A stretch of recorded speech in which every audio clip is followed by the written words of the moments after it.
Éclosion de soi, un podcast au service de la conscience, un podcast avec des mises en pratique concrètes pour libérer nos schémas limitants et accéder au plein potentiel de notre âme. Éclosion de soi t'accompagne dans l'introspection, au chaud dans ton petit cocon pour te permettre d'éclore au monde et de renaître à nouveau. Envole-toi, libère-toi des carcans, ton âme est illimitée. Pour nous soutenir, n'oublie pas de liker, de t'abonner et de partager. Mais surtout, pour nous soutenir, éveille ta conscience, libère-toi de tes chaînes et rayonne l'amour tout autour de toi.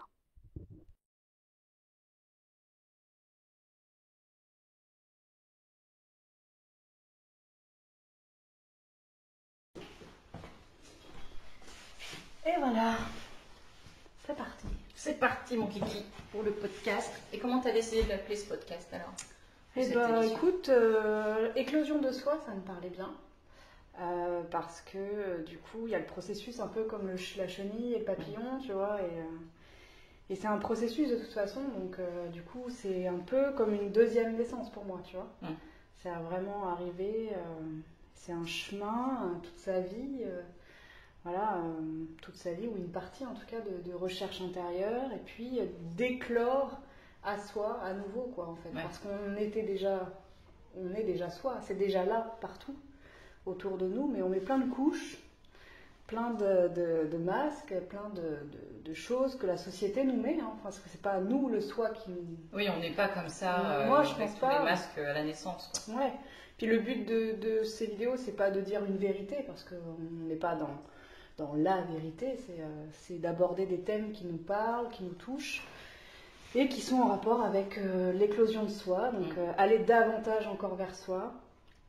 Et c'est un chemin aussi qui n'est pas toujours dans la bonne humeur et pas toujours, contrairement à ce qu'on pense, ça demande d'aller dans ses ombres, ça demande d'aller justement derrière ces masques qu'on s'est mis, donc d'aller chercher la vulnérabilité, ce genre de choses, voilà. Donc là, c'est un peu le thème du jour. En fait, j'ai donné le thème des podcasts de façon générale, mais aussi le thème du jour par le nom du podcast, éclosion de soi. Donc le thème du jour, c'est comment apprendre à retirer ses masques, comment apprendre à être vulnérable et à retirer ses masques pour aller davantage vers soi. Voilà. Et le but, c'est qu'on ait une discussion et qu'on voit ensemble qu'est-ce que ça évoque pour nous. Oui, parce que c'est pas plus facile. Déjà, il faudrait savoir qu'on en a, déjà. Arriver à identifier, parce que des fois, il nous arrive plein de choses, mais on ne comprend pas que c'est dû à nos masques et qu'on est à l'envers de nous-mêmes. Donc déjà, c'est arriver à les voir, et puis après, essayer de comprendre à enlever toutes ces couches et accepter d'avoir ce côté vulnérable, d'enlever un peu ses protections et de se retrouver, oh là là, on ne sait pas trop, on a vraiment ce côté, on a l'impression d'être un peu tout nu, quoi.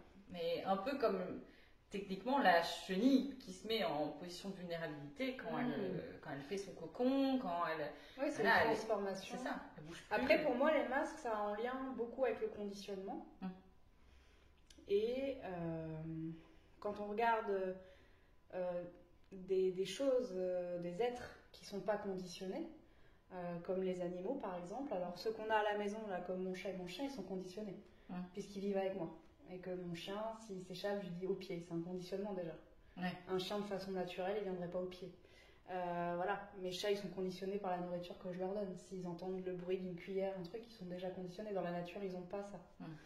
Donc pour moi, ils sont déjà moins conditionnés peut-être que moi. Mais en tout cas pour moi, quand je regarde par exemple des animaux sauvages, pour moi là, le conditionnement, il n'existe pas. Ils sont dans leur instinct, dans leur ressenti pleinement, tu vois, avec leurs 5 sens. Ils sont connectés pleinement à la nature et à leur nature, à la nature environnante, qui est en résonance pour moi avec leur nature intérieure. Pareil quand je regarde des petits-enfants, alors bien avant le conditionnement des parents, mais quand je dis les parents, c'est sans jugement aucun, parce que je pense que je conditionnerai tout comme je conditionne mes animaux, tu vois, parce qu'on a cette tendance quand même à le faire. Mais ce programme-là, même s'il appartient à beaucoup de personnes, c'est un apprentissage, je pense, de le découvrir justement en soi, de faire la désidentification de ça, c'est un programme. Oui. Ça, c'est ce qu'on m'a mis. Soit poli, soit gentil, soit sage, soit ci, soit ça, soit machin. C'est ce que je disais dans mes ateliers. La loyauté, pour moi, c'est pas forcément toujours positif parce que ça enferme. Ça enferme dans quelque chose. La loyauté à la famille, à la société, à des choses qui ne nous appartiennent pas. En tout cas, ça enferme. La loyauté par rapport à soi, là, c'est excellent, tu vois, pour moi. Mais donc, ouais, pour toi, comment tu les vois, toi, tes masques chez toi? Comment tu les perçois, tes conditionnements? Déjà, ça fait au moins 3-4 ans, on va dire, que je fais ce cheminement. Et au tout départ, on a du mal à y croire, on a du mal à le voir. C'est comme si on était vraiment dans un brouillard et que on avait tellement de couches qu'on les voyait pas, on s'était habitué à ces couches-là. Donc, je suis assez curieuse, donc j'aime bien voir tous divers sujets. Donc, du coup, ça m'a aidé à voir les choses autrement, à sortir un peu de ce brouillard-là. Après, une fois identifié, c'est ok, qu'est-ce qu'on en fait, quoi? Comment on fait? Mais généralement, la vie amène les choses pour qu'on les travaille. C'est sûr. À un moment donné. Donc, même si on les voit et puis on esquive un peu, à un moment donné, ça revient toujours. Et quel masque tu penses que, par exemple, tu portes, toi? Là encore, si les blocages envers moi-même, comme si j'avais une sorte de plafond de verre, alors que j'ai des capacités, mais du coup, il y a ce truc, tu vas pas y arriver, et du coup, ça lance pas. C'est un peu ça, et puis après, d'autres peurs encore aussi. Ouais, là, on est sur la phase des peurs. Okay. Les peurs financières, la vie, parce qu'on a cette invitation à revenir à soi et à se faire confiance, mais c'est vrai. Ça réveille quand même des peurs, et puis qui sont souvent liées à l'enfance, et aussi relier les masques à nos blessures. Alors, il n'y en a pas que 5, il y en a 5 bien connus, mais il n'y en a pas que 5, et en général, ces blessures, quand on les identifie, on identifie le masque qui va avec. Oui, tu vois, ça aide. par exemple, moi, je sais que j'ai beaucoup eu la blessure d'abandon et du rejet dans mon enfance, et donc j'ai souvent le masque de je suis forte. Je ne montre pas mes émotions, justement, je ne suis pas vulnérable.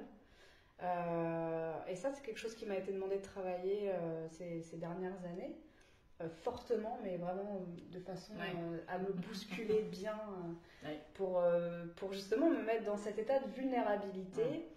Et pour moi, la vulnérabilité, ça a à voir avec l'amour, en fait. L'amour de soi.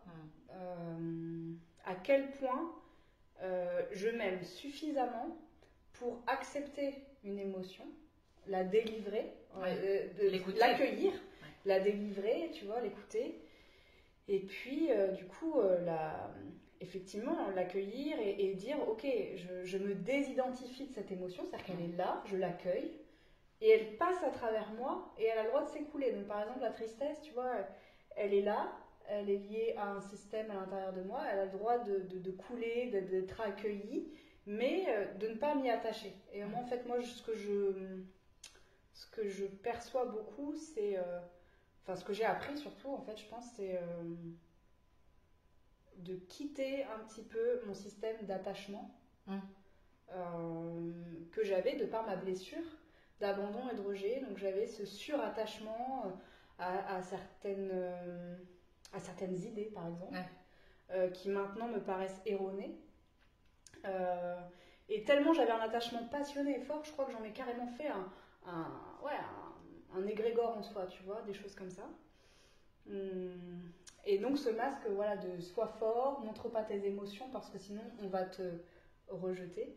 Ça, j'ai dû le travailler beaucoup. Et même dans ce que je propose, c'est-à-dire, tu vois, parce que quand tu te places entre guillemets en thérapeute, j'aime pas forcément ce mot, mais en tout cas, moi j'aime bien transmetteur, tu vois, je transmets un petit peu.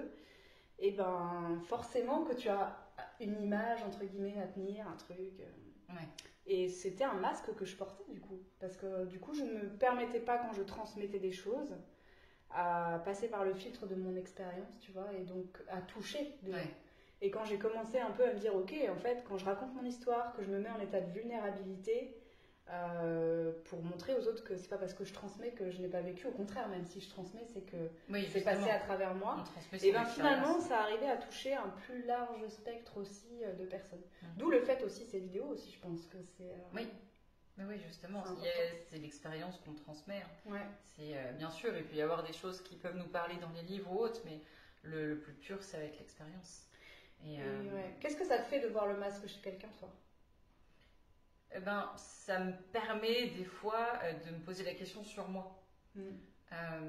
Là, par exemple, tu me parlais de cette blessure qui t'a fait avoir cette posture de très forte sur d'elle et puis qui a les épaules et qui porte tout le monde. Moi, je sais que j'ai eu un peu cette phase-là, mais sauf que j'ai eu vraiment du mal. J'avais complètement fermé le robinet des émotions.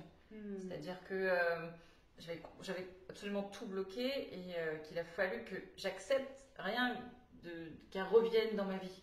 Et c'est ça aussi, là où il a fallu que je sois vulnérable, c'était de baisser l'armure, de baisser les armes et d'accepter en fait que les émotions que j'avais longtemps refoulées viennent et du coup que je vais devoir un peu comme un élastique flottant quoi. Ouais. On le tend, on l'ignore et puis à un moment donné il nous revient, voilà. Donc accepter qu'elle revienne et justement là avoir cette phase de ok ça part, soit c'était des émotions qui ne me concernaient pas, soit oui, mais laisser partir pour que j'ai plus un élastique qui me traîne en fait, qui me tire tout le temps. Okay.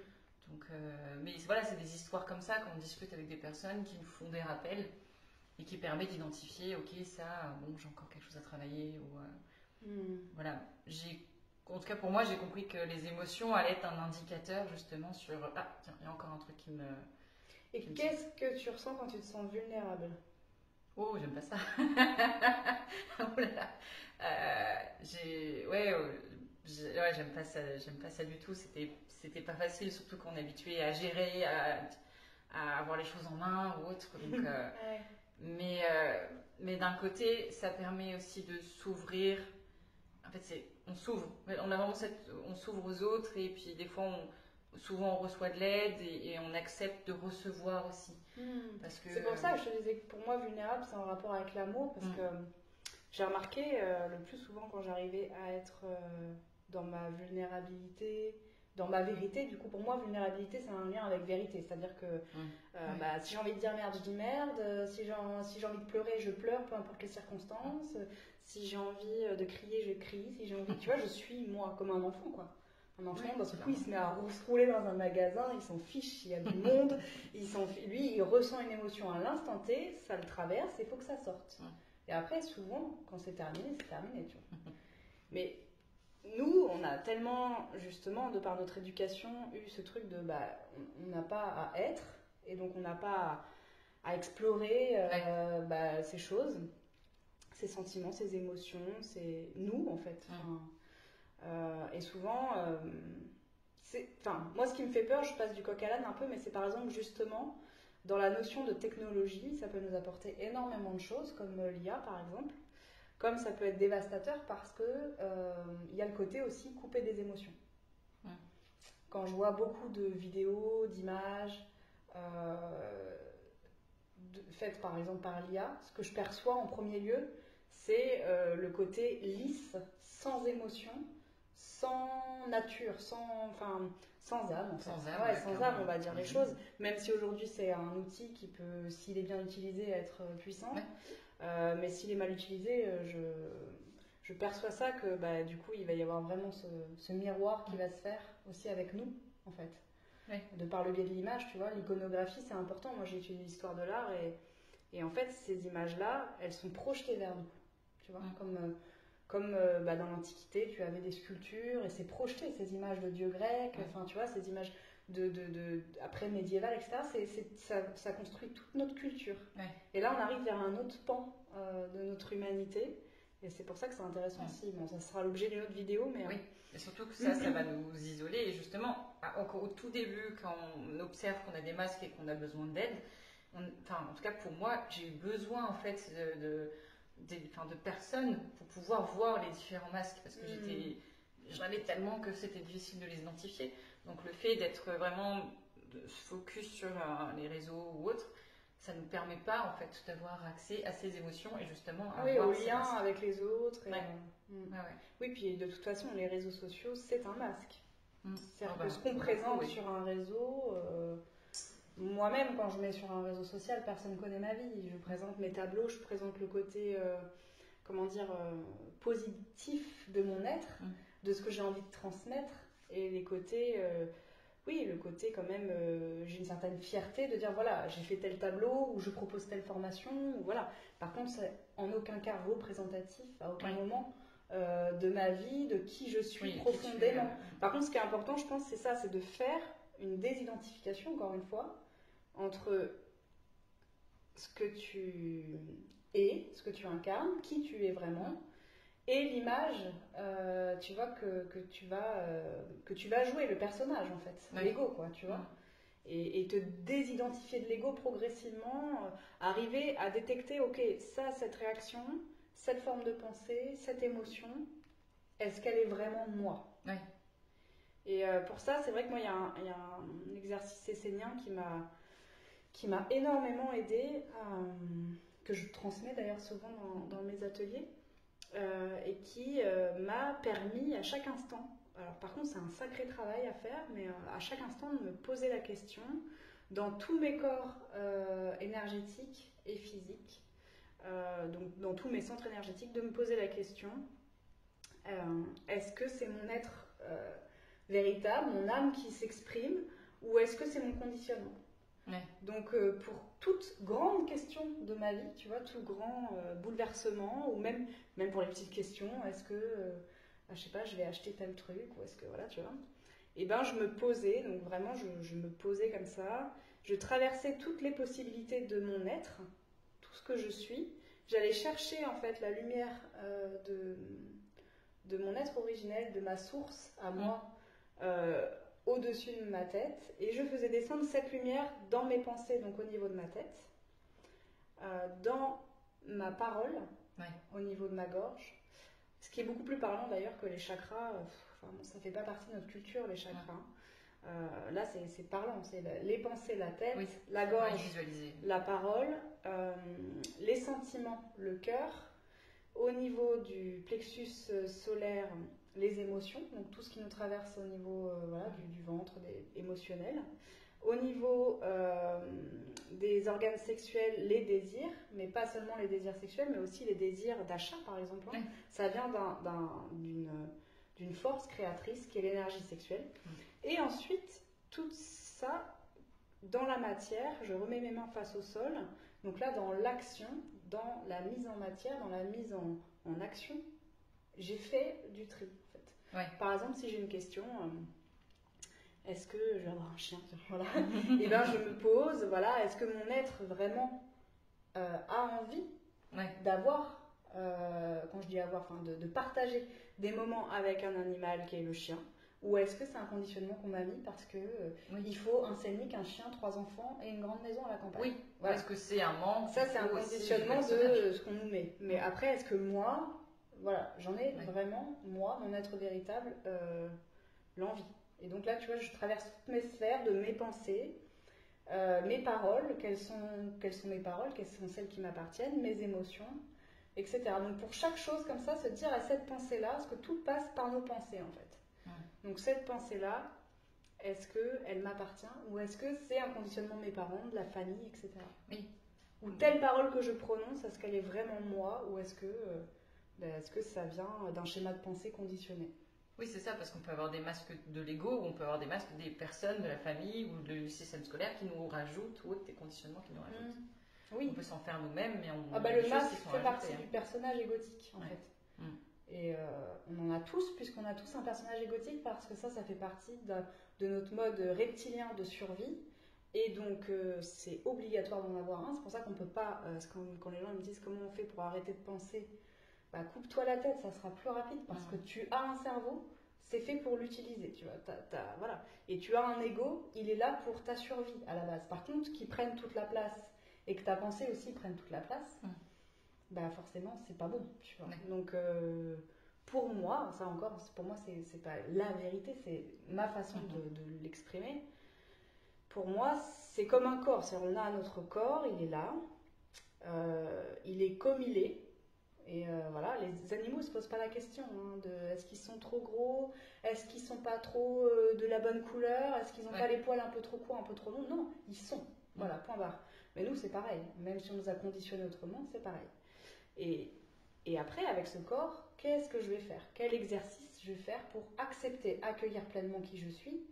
Pour moi, c'est mettre en œuvre à son plein potentiel l'être que je suis déjà. Voilà. Et pour le cerveau, pour moi, c'est pareil. C'est-à-dire que les capacités intellectuelles que l'on a, soit elles nous servent, soit elles nous desservent. Donc, tu vois, moi, par exemple, j'ai un fort ego, mais ça va avec des capacités intellectuelles qui sont OK, tu vois. Et donc, je peux aussi m'en servir pour moi-même, pour mes projets, pour le sens que je veux amener dans ma vie. Ou alors, au contraire, je laisse la place à mon mental ego assez fort. Et dans ce cas-là, je me fais totalement écraser et je deviens c'est lui qui dirige après. Un personnage à part entière sans remise en question. Ça, les deux pôles sont possibles. Tout comme quand on a un corps, les deux pôles sont possibles. Soit on subit son corps et on subit les douleurs et on subit parce qu'on n'en prend pas soin, parce qu'on ne s'aime pas suffisamment, ou soit on en prend soin. Et dans ces cas-là, on reprend la main sur ça et on ne subit pas son incarnation. L'ego doit œuvrer en fait pour son être véritable, enfin œuvre pour l'être véritable. C'est pas l'ego qui œuvre, c'est ton âme qui décide, pour moi. C'est ton âme qui dit, ok, ça c'est là, tu vois, ça c'est là, ça c'est là. Comment maintenant je peux utiliser, entre guillemets, ces choses-là à mon avantage et que ça me serve plutôt que ça me desserve. Et de toute façon, c'est là, comme ton corps, il est là. Tu vois, par exemple, j'ai très longtemps pas accepté mon incarnation. Je peux pas y faire grand-chose, hein. Tu vois, je suis ici, je suis maintenant, je suis sur Terre. Oui, d'accord. Même si j'ai pas très envie, en tout cas, avant, je n'avais pas très envie d'être ici sur Terre et je voyais pas très bien le sens parmi tout ça. N'empêche que la réalité, c'est que je suis ici, j'ai un corps, aux premières nouvelles. Voilà, et du coup, il faut bien que je fasse corps avec ça, justement, et que j'amène quelque chose. Donc, pour notre ego et notre mental, c'est pareil. La réalité, c'est pour moi qu'on en a un, et que, à moins de se couper la tête, on est bien obligé de voir comment amener les choses, quoi, tu vois. Par contre, on n'est pas obligé de se faire un peu dominer ou contrôler par ses pensées, on peut les observer et la meilleure façon, c'est de devenir observateur. Pour moi, il y a plusieurs façon de quitter aussi le masque du personnage et de l'ego, et c'est de devenir observateur de ces façons d'agir, alors sur les mêmes strates, ces façons de penser, de parler, d'avoir des émotions, d'avoir des désirs, et ensuite d'agir. Et pour moi, l'observation, comme si tu étais constamment au-dessus de toi, là, et qu'en fait, tu étais la caméra, tu vois, qui est en train de filmer. Et visualise-toi à l'instant T en train de t'observer, être, et tu vas prendre du coup du recul et du détachement, et tu vas voir comme en 3D ta personne, tu vois, et tu vas comme en 4D peut-être, enfin tu vois, tu me comprends, tu vois la scène comme un film, quoi. Et là, à ce moment-là, du coup, tu peux observer, ok, là j'ai réagi comme ça, et tu prends du recul et tu te dis d'où ça vient, enfin tu vois, tu poses les bonnes questions. Est-ce que c'est moi qui a vraiment envie de réagir comme ça, ou est-ce que c'est le fonctionnement c'est autre chose qui a pris la place, quoi. C'est ça. Faut arriver à observer, il faut se détacher. Le détachement, l'observation. L'observation, la contemplation, le détachement, d'être dans l'écoute active, je dirais beaucoup. Moi, c'est ce qui m'a parfois manqué, ça, parce que je suis beaucoup dans l'expression extérieure de ce que j'ai à l'intérieur, une espèce de frénésie, l'action. Je suis beaucoup dans l'action, je suis bélier, donc faut que ça y aille, quoi, tu vois.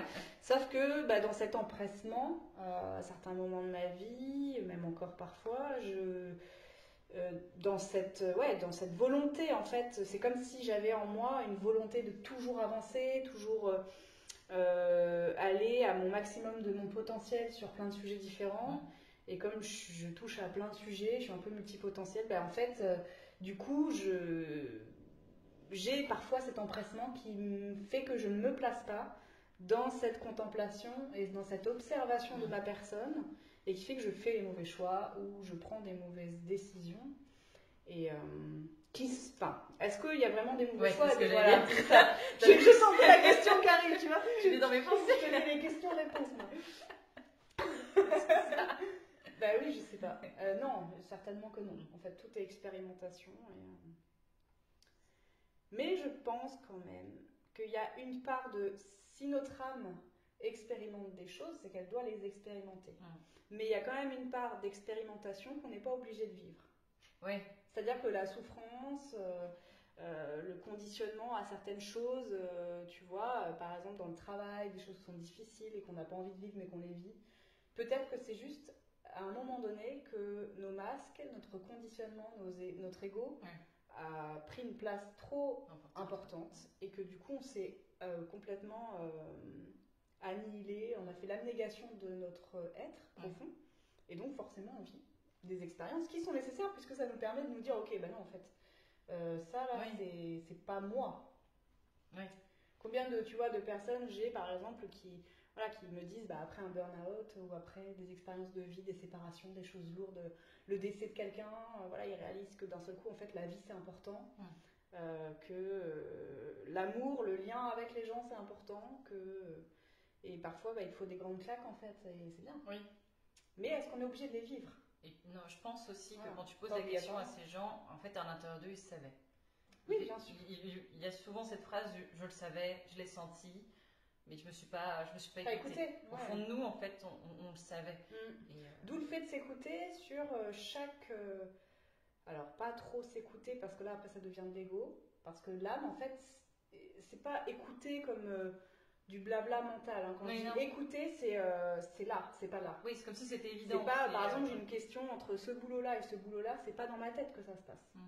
Si c'est dans ma tête, c'est l'ego.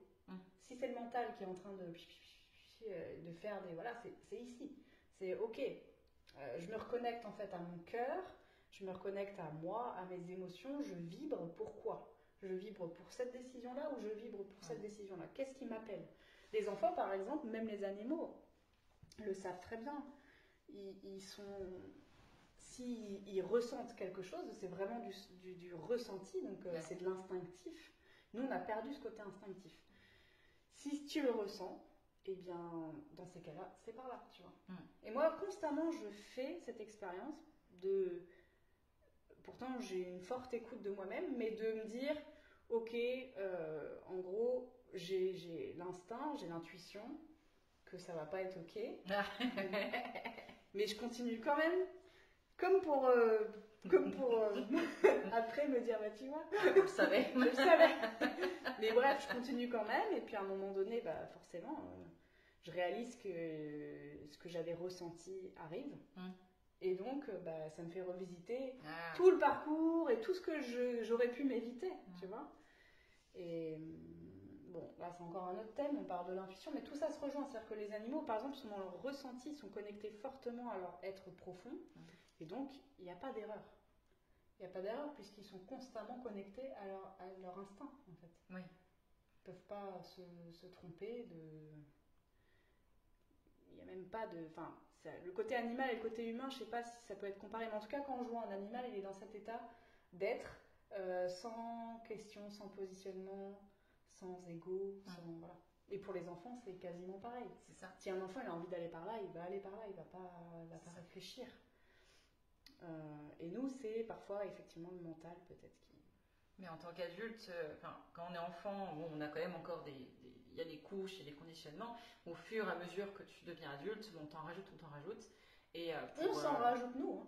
Oui, on s'en rajoute parce qu'on accepte, mine de rien. On accepte. On accepte les conditionnements, c'est comme si on donnait notre C'est un implant en fait, le conditionnement. Ouais, c'est un implant.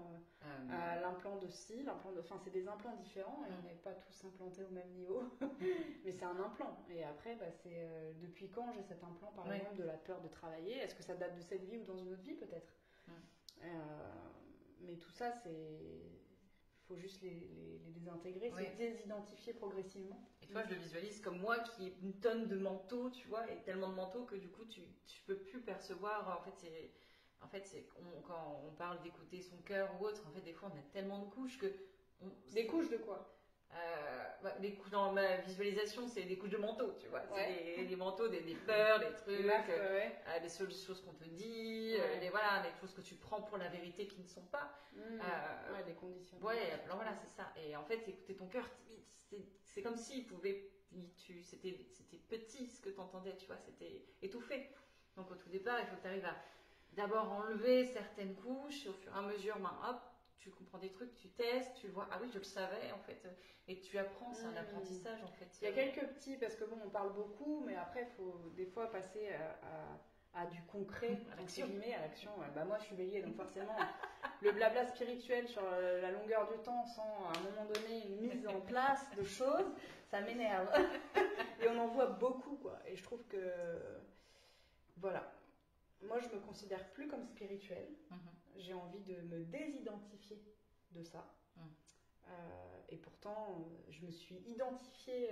C'est un implant et un égrégore dans lequel j'ai sauté depuis mon enfance. Donc j'avais 8 ans. Et vraiment, 8 ans, j'étais en mode passionnée du sujet, de tout ça. L'ésotérisme et tous ces développements personnels, la spiritualité, tout ça. Et là, en fait, maintenant, je suis depuis quelques années dans une désidentification aussi de ça. Même, tu vois, du chamanisme, je fais des ateliers chamaniques, je me désidentifie de ça. Je suis moi, voilà, Amandine, Aurora, le nom que j'ai choisi pour mon entreprise, qui exprime par mes tableaux, par ce que je fais, mon âme. Peu importe, en fait, la forme que ça prend. Et cette forme, elle est évolutive parce que mon niveau de conscience, il est évolutif. Et j'ai absolument pas envie de mettre une étiquette là-dessus. Parce que je trouve que justement, il y a aussi beaucoup de mensonges. Et ça, je m'en suis rendu compte par la suite. Et c'est pas grave, tant mieux, tu vois, ça a été mon chemin. Mais il y a aussi beaucoup de mensonges dans tous ces thèmes du développement personnel, de la spiritualité, où on se sent perdu parce qu'il y a beaucoup d'informations. Tu vois, j'ai un nombre de livres incalculable et encore j'ai fait le tri. Mais de tout ça, qu'est-ce que j'en ai retenu, quoi, mis à part le conditionnement spirituel et du développement personnel aussi, tu vois. Et donc, à un moment donné, je me suis dit, attends, en fait, tout ça, c'est ce qu'on disait par rapport à ton nom d'association. Donc, tu es en train de créer une association qui s'appelle Au Centre. Et cette image me parle beaucoup, c'est on a un cercle. Et autour de ce cercle, enfin au centre de ce cercle, un point, donc ce qui sera ton logo d'ailleurs, et donc mais finalement, je trouve qu'avec la spiritualité et le développement personnel, c'est encore un autre masque, tu vois, le masque de on prend soin de nous intérieurement, on va connecter, nanana, mais on tourne autour du cercle, tu vois. On reste au bord de la périphérie encore, et on est encore dans cette perdition finalement de notre ressenti, de notre âme. Alors à plus ou moins grande échelle, ça dépend des sujets aussi, ça dépend de notre capacité à intégrer des informations, mais ensuite de se dire ok, je pense par rapport à mon filtre à moi et à mon corps. Et donc ça c'est différent aussi en fonction des personnes. Mais pour certains, par exemple, ils prennent argent comptant certains préceptes qui ont été faits par d'autres personnes en fait, qui viennent peut-être de différentes cultures, mais quand même. Et j'ai mon oreille qui siffle, ça veut dire quelque chose ça. Et donc du coup, que j'écoute la musique trop fort sûrement. Tu vois, ça c'est aussi un déconditionnement. Non mais il faut tout déconditionner. C'est-à-dire voilà, il y a des choses aussi où moi j'ai trop emmagasiné me concernant d'informations, de choses. Et à un moment donné, ça m'a desservi en fait. Ça m'a desservi parce que ça a fait comme des couches qui m'empêchaient, justement, comme je disais, des couches de manteau qui m'empêchaient d'accéder à ma réelle guidance à moi. Oui, c'est ça. À moi. Et pas à Saint-Joseph, Maître Saint-Germain, Saint... oui, certes, il y a une énergie derrière tout ça, il y a quelque chose de très fort, et il faut le respecter. Mais je pense que la plus grande force quand même... c'est la nôtre, en fait. C'est la nôtre, c'est notre guidance à nous. C'est aller chercher vraiment notre instinct, notre vibration, d'aller l'accueillir, de faire face à sa puissance et de dire ok, j'accepte ma puissance. J'accepte que ça vienne de moi. Pourquoi aller toujours chercher là-haut dans les étoiles des galaxies, des peuples qui sont tout là-bas, alors que notre incarnation, de toute façon, elle est là maintenant. Voilà. Pourquoi aller, tu vois, chercher des saints qui n'existent plus, alors qu'aujourd'hui, on peut se faire confiance à soi, à son corps, à sa guidance, à soi. Pourquoi aller voir des thérapeutes à droite et à gauche pour avoir l'aval de personnes qui, à un moment donné, de toute façon, vibrent comme eux, ils ont envie de vibrer, ils nous amènent ce que nous, on a envie qu'ils nous amènent. Donc finalement, tu vois, il faut toujours se ramener à soi. Moi, je pense que et d'où le thème de l'éclosion de soi. Parce que la plus grande puissance qu'on peut avoir dans sa vie, c'est notre guidance à nous, c'est nous-mêmes. Et d'où je pense qu'on a créé des religions aussi pour, pareil, être à la périphérie du toujours cercle. Être à l'extérieur. Toujours, tout ça pour moi c'est, voilà, et pareil, enfin pour moi, même si les starseeds, etc., là, les galaxies, les peuples ailleurs existent, ça s'appelle être à la périphérie là. Parce que on ne va pas au cœur de soi. On va chercher ce qu'il y a autour, on cherche une projection extérieure de nos fantasmes intérieurs, en fait. Tu vois, une aide, un sauveur un peu extérieur. Quelque chose d'extérieur, alors que finalement, imagine que tout le monde incarne une énergie christique. Ce serait génial. Que chaque personne, dans sa puissance, incarne sa puissance pleine, entière, totale, là, on a une journée sans peur, sans limite. Et dégage un amour comme ça incommensurable, infini. Bon, imagine, voilà. Il n'y a plus de question de galaxie. C'est nous qui incarnons ça et c'est nous qui devons amener ça dans les années futures. C'est nous qui devons amener cette énergie, amener cette puissance du cœur et voilà. Donc bref, je divague énormément, mais je disais voilà, dans des cas concrets, parce que le développement personnel, la spiritualité, ça part dans tous les sens, mais bon. Il faut revenir quand même à des choses basiques. Pour moi, l'essentiel, c'est voilà, des choses comme l'observateur extérieur. Donc ça a déjà été dit, mais effectivement. S'observer constamment, être en introspection. Moi, par exemple, un exercice que je fais, c'est le soir avant de m'endormir. Je refais le fil de ma journée du matin jusqu'au soir, en me disant à chaque étape, grosse étape de ma journée, est-ce que ça c'est moi ou est-ce que ça c'est un conditionnement ? Est-ce que ça, c'est une envie personnelle ? Mais ça peut être pour des choses basiques, parce que, tu vois, ma journée, par exemple, aujourd'hui, j'ai fait mon ménage, je suis allée promener mon chien 2 heures, et après, j'ai rendez-vous avec toi pour la vidéo, et ensuite avec une autre personne pour un truc que je dois vendre. Donc, c'est vraiment des tâches, voilà, on s'en fiche, tu vois, c'est pas, je vais pas aller faire une conférence, je sais pas où, gna gna gna, et puis après, je fais un soin, puis après, non.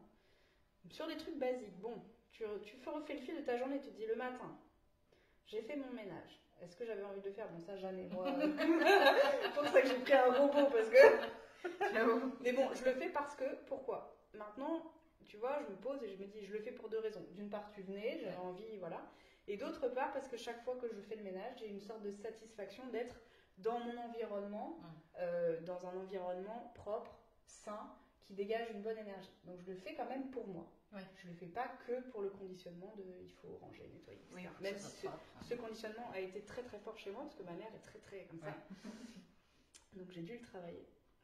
Après, j'ai été promener mon chien. Est-ce que ça me fait plaisir ou est-ce que c'est parce qu'on me dit qu'il faut promener son chien 2 fois par jour ? Tu vois, sur toutes ces petites questions-là, de se poser vraiment, à un moment donné, de s'observer de la scène que tu as vécue dans la journée. Là, c'est sur des choses que moi j'ai fait, mais ce qui va être encore le plus parlant, c'est dans ce que l'on incarne. Ça, oui. Est-ce que à ce moment-là, dans cette situation compliquée, j'ai continué à incarner de l'amour ou est-ce que là, j'ai débordé d'ego parce que voilà, j'avais une blessure et il fallait que ça sorte, ou est-ce que tu vois ? Donc de s'observer et donc le faire le fil le soir, moi je trouve que c'est pas mal. Le matin, j'adore, alors je le fais pas tout le temps, mais sur certaines périodes, le journal de gratitude. C'est encore un truc, voilà, développement personnel, blabla, mais cette gratitude, moi je trouve que se reconnecter à la gratitude d'être vivant, d'avoir 2 pieds, 2 bras, de pouvoir parler, de pouvoir ressentir des émotions dans son cœur, tu vois, c'est des gratitudes simples, quoi. Enfin, j'ai un toit sur la tête, enfin voilà, j'ai des animaux extraordinaires, j'ai des amis en or.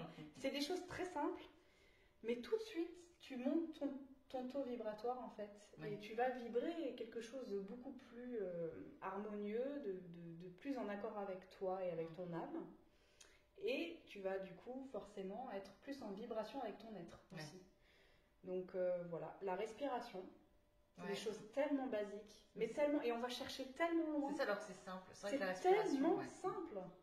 Si tu veux accueillir ton âme à l'intérieur de toi, inspire, expire, point barre, tu vois.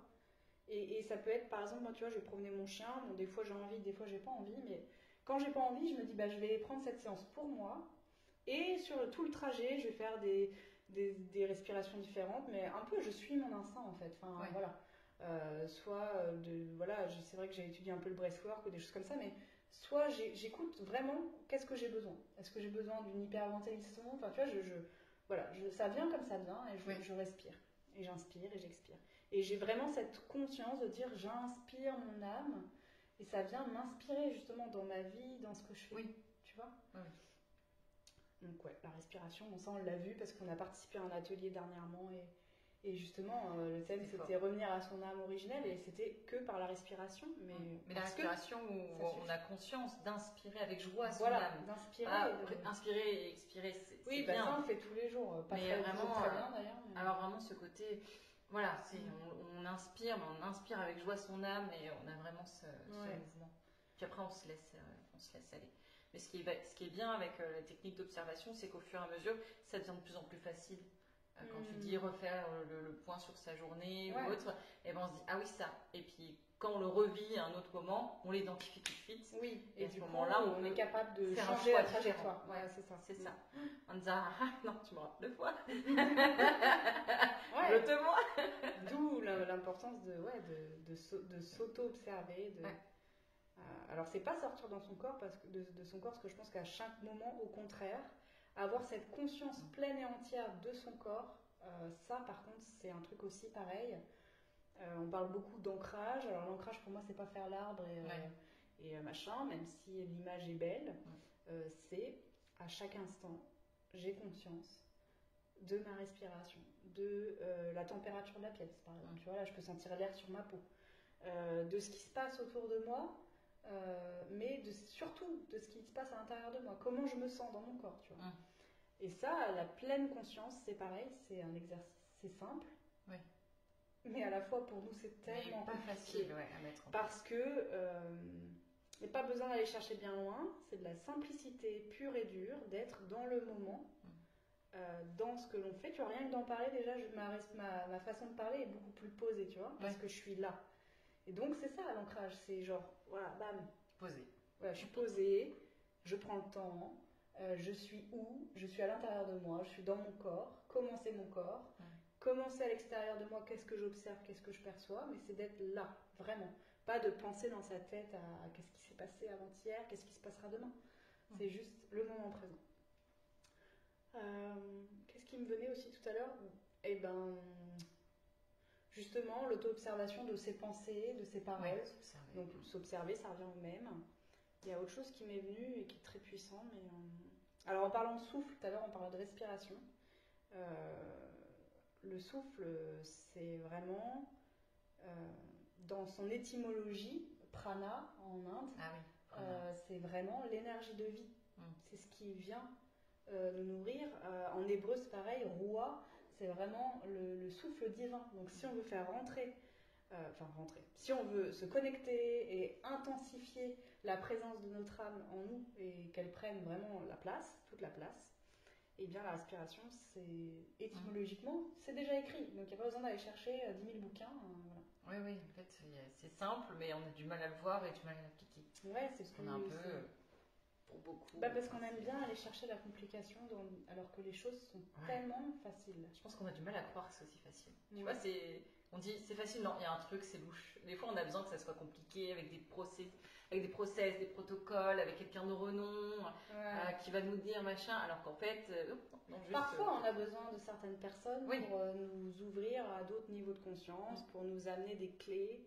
Mais il ne faut pas se noyer, comme moi j'ai pu faire, par exemple, dans un flot ésotérique, exotérique et tout ce que tu veux d'infos qui ont toute leur vérité, tout est juste si tu veux, mais à un moment donné tu te retrouves dans un brouillon et tu ne sais même plus en fait qu'est-ce qui est toi, qu'est-ce qui n'est pas toi. Il faut après faire un gros travail de désidentification de tout ce que toi tu as créé, quoi. Parce que après tu te crées des formes de pensée tellement puissantes que tu t'identifies et que ça devient toi. Et du coup, après, pour faire marche en arrière et dire attends, ça en fait, c'est pas moi. Je me suis identifiée à un schéma de pensée, à un égrégore, et ça, il faut que je le brise, et puis que je revienne à l'essence originelle de ça, quoi. Tu vois, et de moi, finalement. Donc, ouais. Voilà. Une phrase que j'aimais bien, c'était quand tu penses savoir, en fait, tu sais rien. En fait, si tu dois constamment déconstruire ou autre, et au fur et à mesure que tu déconstruis, tu réapprends, tu déconstruis, parce que tu te rapproches beaucoup plus de toi-même. Ouais, et puis alors moi j'aime bien par exemple la connaissance. Parce que c'est une naissance, tu vois, c'est pas la connaissance de façon mentale, tu vois, c'est une naissance avec soi, quoi. C'est une connaissance. Et pour moi, le savoir, c'est intéressant, voilà, mais ça peut être très, très, très perturbant, je cherche mes mots, mais très... ça peut nous emmener, comme tu disais tout à l'heure, à l'envers, quoi, tu vois, ça peut nous emmener totalement sur l'inverse de ce qu'on souhaitait, finalement. Ouais. Donc là, l'essentiel, c'est s'observer, respirer, se remettre... Journal de gratitude, faire revenir vers soi. Un petit reset le soir de notre journée en s'observant, et puis travailler sur ses blessures, ça c'est très important pour le masque. C'est d'aller dire, ok, ça je l'ai vécu, c'est en lien avec quelle blessure essentielle de ma vie, et sans trop le mentaliser, mais juste l'accepter pour comprendre le schéma derrière ça, le conditionnement aussi, et aller déconstruire en fait. Et ne pas s'identifier à cette blessure. L'observer. Oui, parce qu'en fait, tout ce qui nous fait souffrir, ou tout, voilà, on est dans la capacité, notre âme, elle s'en fout totalement. Non mais vraiment, ça c'est l'ego. On s'y accroche alors que... C'est le personnage total, quoi. Enfin, toutes les blessures qu'on a dans notre vie, notre âme n'a aucune prise là-dessus. Rien. Par contre, l'ego, lui, va venir s'engouffrer, le mental, il va aller venir s'engouffrer. Ce qui va faire grossir le truc. Si tu te connectes vraiment intensément à ton âme, la seule chose qui existe, c'est l'amour. Ouais, c'est ça.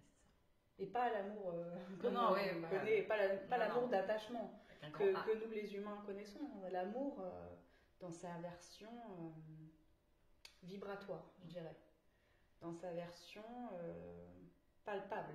Tu vois, que tu peux sentir que chaque pore de ta peau, chaque cellule vibre, s'ouvre pleinement et du coup accueille l'univers en entier.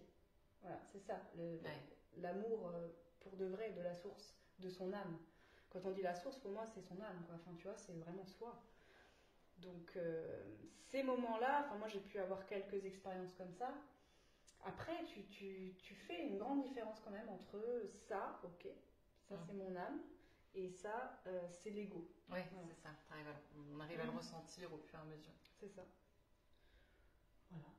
Moi, je pense qu'on a fait le tour. Ouais, j'ai l'impression aussi. Après dans les exercices concrets, j'ai pensé à un truc, puis là en fait, alors on n'a rien préparé dans notre discussion.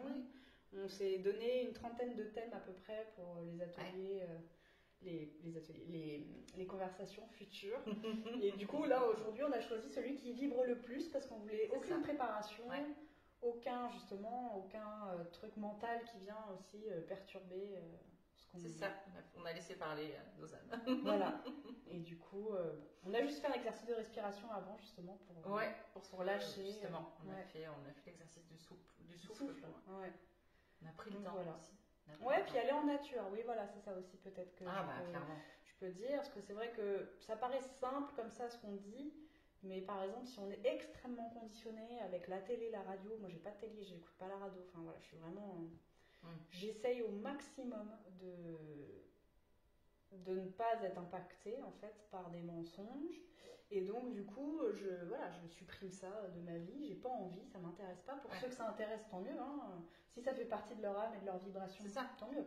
Mais moi c'est vraiment quelque chose qui, de par qui je suis, ne me fait pas avancer, donc aussi, bah oui, dans le travail, ça dépend, mais je sais que la nature, par exemple, c'est quelque chose qui m'aide énormément à me reconnecter à ma vérité. Parce que la nature, c'est la vérité. Oui, tu vois. Elle, incroyable, elle n'a pas de conditionnement, elle non. Elle veut y aller, elle y va. C'est ça. Oui. Il y a peut-être le conditionnement du climat, quand même. Je suis en train de réfléchir. Parce que la nature est conditionnée à son climat, quand même. Oui. Elle s'adapte. Donc on est forcément un peu conditionné. Non mais bon, voilà, il y a une vibration dans la nature qui fait que ça nous aide à nous retrouver notre vérité. Ça fait du bien, parce que tout ce qui est télé ou autre, ça nous met encore à l'extérieur et prendre le temps, s'accorder une pause, respirer, souffler et revenir à soi. S'écouter. C'est ça. Bon, on a fini, parce que sinon on va y passer tu la mot journée. de la fin, comme d'habitude. Tu mot de la fin, des bisous à tous. C'est ça. Non, mais voilà, merci de nous avoir écoutés. On va prendre un petit thé, on va discuter off. C'est Comme ça, on pourra retirer notre masque de la bienséance. C'est ça, un petit thé et c'est reparti. Voilà. Merci.